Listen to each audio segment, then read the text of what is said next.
Varicose veins కి సరైన చికిత్స కోసం సంప్రదించండి ఎవిస్ హాస్పిటల్. అమ్మ నమస్తే. నమస్తే అమ్మా.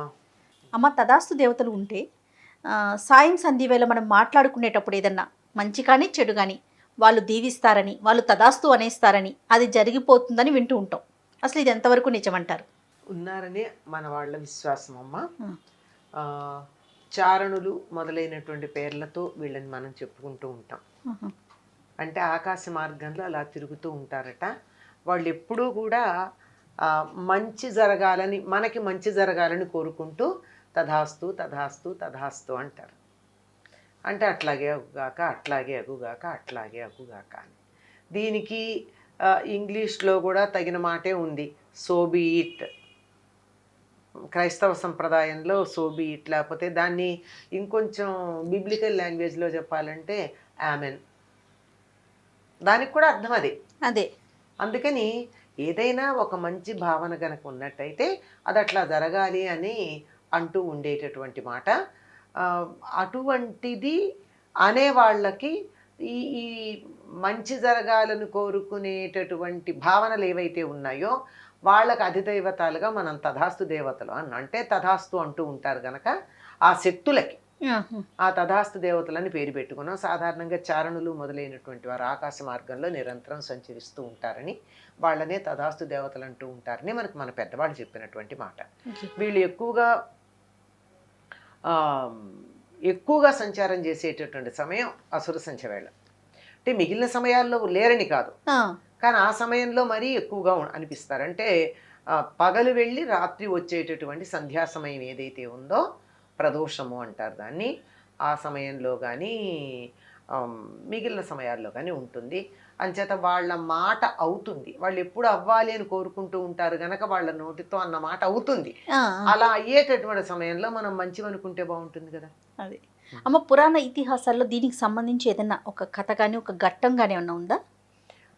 చారణులు తిరుగుతూ ఉంటారని, ఇది మనకి సుందరకాండలో హనుమ లంకా దహనం చేసిన తర్వాత తోక చల్లార్చుకుంటూ ఆలోచిస్తాడు, ఎంత తప్పు పని చేశాను నేను, కోపం చెయ్యంది ఏముంటుంది, నేను లంక మీద కోపంతో నా తోక తగలబెట్టారని చెప్పి లంకనంతా తగలబెట్టాను కదా, సీతమ్మ వారు కూడా ఇక్కడే ఉంది కదా, ఆవిడకి ఏమన్నా హాని అయితే నేను చేసిన పని ఏమైపోయినట్టు, వృధా కదా, అసలు ఇవన్నీ ఎందుకు చేసినట్టు అని తనకు వచ్చిన కోపాన్ని గురించి తనే ఆత్మవిమర్శ చేసుకుంటూ ఉంటాడు. ఇది తోకని చల్లార్చుకుంటూ. సో తోకని చల్లార్చుకుంటూ ఇంకా సీతమ్మ వారికి ఏమన్నా అయితే నేను అసలు తిరిగి వెళ్ళాల్సిన పని లేదు, ఎందుకంటే నా వచ్చిన ప్రయోజనమే విఫలమైపోతుంది. ఇంకా రాముడు సీత ఉందో లేదో తెలియకుండా వెతుక్కుంటూనే కనపడకపోతేనే అంత దుఃఖంలో ఉన్నవాడు సీతకి ఏదో అయిందంటే అసలు ఉండడు కదా. ఇంకా ఆ తర్వాత వరస చెప్పుకుంటాడు, రాముడు, లక్ష్మణుడు, భరతుడు, శత్రుఘ్నుడు ఇట్లందరూ ఇంతమందిని నాశనం చేసినటువంటి వాడిని అయిపోతాను నేను అని బాధపడుతూ, అయినా నా తోకకి నిప్పు పెడితేనే చల్లబడిందే అమ్మ కోసం, అటువంటిది ఆవిడికి హాని ఎట్లా కలుగుతుంది అని అనుకుంటూ ఉంటాడు. అప్పుడు చారణులు విద్యాధరులు ఆకాశ మార్గంలో వెడుతూ, ఆహా ఎంత గొప్ప విశేషం జరిగింది, లంకంతా ఇంత బాగా తగలబడిపోతూ ఉంటే కూడా సీతాదేవి ఉన్నటువంటి అశోకవనం మాత్రం చెక్కు చెదరకుండా ఆకు కందకుండా ఎంత బాగా ఉంది అని అంటారట. అంటే అమ్మయ్య అని, నిజమే కదా, నేను ఎంత తెలివి తక్కువగా ఆలోచించాను, మంగళములకు మంగళం కలిగించేటటువంటి సీతాదేవికి అమంగళం కలుగుతుందని ఎట్లా అనుకున్నాను, నేను బుద్ధిహీనుండని మళ్ళీ తాను అనుకుని ఆవిడ దర్శనం చేసుకోవడానికి బయలుదేరి పెడతారు. ఇట్లా ఆకాశ మార్గంలో తిరుగుతూ లోకం అంతా బాగుండాలని చెప్పి మంచి మాటలు ఇక్కడ మంచి మాటలు మాత్రమే చెప్తూ ఉండేటటువంటి దేవతలు వీళ్ళనే తదాస్తు దేవతలని కూడా పెద్దవాళ్ళు అంటూ ఉంటారు. ఓకే.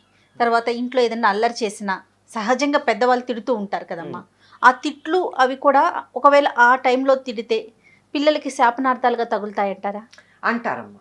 ఎందుకంటే అట్లా అంటే వీళ్ళ నోళ్ళు అదుపులోకి వస్తాయని. కారణం ఏమిటంటే సాధారణంగా కన్న తల్లి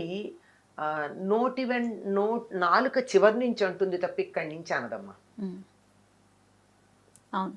ఆవిడ అనే మాట ఎక్కడి నుంచి ఉంటుంది, వాడు బాగుపడాలి కొడుకో కూతురు అనే ఉద్దేశంతో అంటుంది అన్నది నాలుక చివరి నుంచి వస్తుందే తప్ప మనసు కడుపులో నుంచి రాదు. కనుక మా తల్లి తిడితే పని చెయ్యదు అని అంటారు, కానీ ఒకటే మాట నిరంతరం నిరంతరం నిరంతరం అంటూ ఉంటే మాత్రం అది అవుతుంది, అయ్యే అవకాశం ఉందంటారు. దానికి ఏమంటారంటే తథాస్తు దేవతలు ఉంటారు, నోట్లోంచి ఎప్పుడు చెడ్డ మాట రాని, మంచి మాటే రాని. వాళ్ళు తథాస్తు అట్లే జరుగుగాక అన్నారు అనుకోండి, నీకు పరీక్షల్లో మంచి మార్కులు వస్తాయి చదువుకో, మంచి మార్కులు వస్తాయి చదువుకో అనాలి, కానీ నువ్వు మార్కులు రావు నువ్వు చదవకపోతే. రెండిటికి ఒకటే అర్థం. అవును కదా. అందుకని మనకి పాజిటివ్ వే ఆఫ్ టాకింగ్ నేర్పించడానికి చెప్పడం ఒకటి ఉంది. నిజం కూడానమ్మా, మనం 100 సార్లు ఒక మాట అంటే తప్పనిసరిగా జరుగుతుంది. మాటకి భావనకి శక్తి ఉంది కదా, ఆలోచనకి శక్తి ఉంది, శబ్దానికి శక్తి ఉంది. ఆలోచిస్తూ అన్న శబ్దానికి ఇంకా శక్తి ఉంటుంది. అవును, అందులో ఈ తిట్లు మొదలైనవి అదేం క్యాజువల్గా అనం కదమ్మా, కోపంతో అంటాం, కోపం ఒక ఇమోషన్తో అంటాం, భావోద్వేగంతో అంటాం. ఈ భావోద్వేగంతో అన్నప్పుడు మనసు దాని దగ్గర ఉంది, నాలిక పనిచేసింది, వచ్చేస్తుందా లేదా?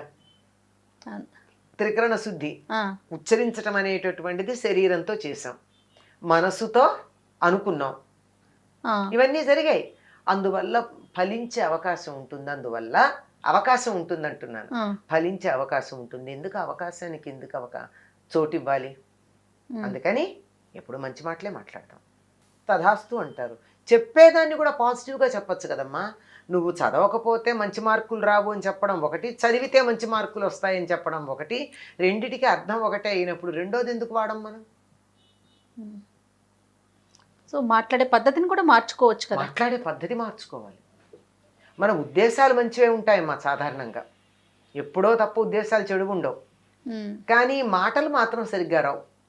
అవునమ్మా, మనసులో ఒకటి ఉంటుంది కానీ మాట్లాడే విధానం వేరుగా మాట్లాడేస్తూ ఉంటాం కదా. ఆ విధానాన్ని కూడా మార్చుకోవాలి. అందుకే మాట్లాడడాన్ని నేర్చుకోవాలని చెప్తారు.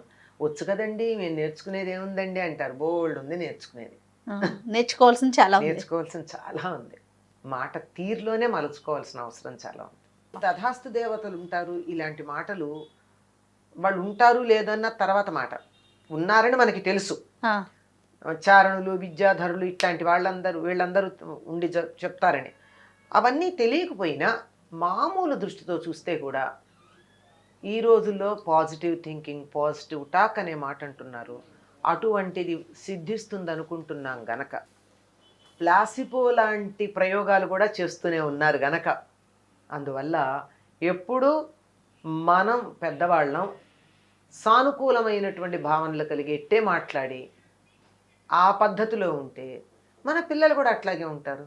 ఎందుకు వేరే మాట ఉంటారు? అంతే కదమ్మా.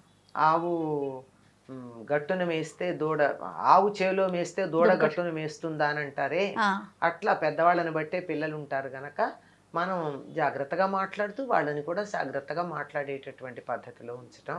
మాటకి చాలా పెద్ద శక్తి ఉంది గనక ఆ రకంగా చేయాల్సిన పని ఉంది. తప్పకుండా. నమస్తే.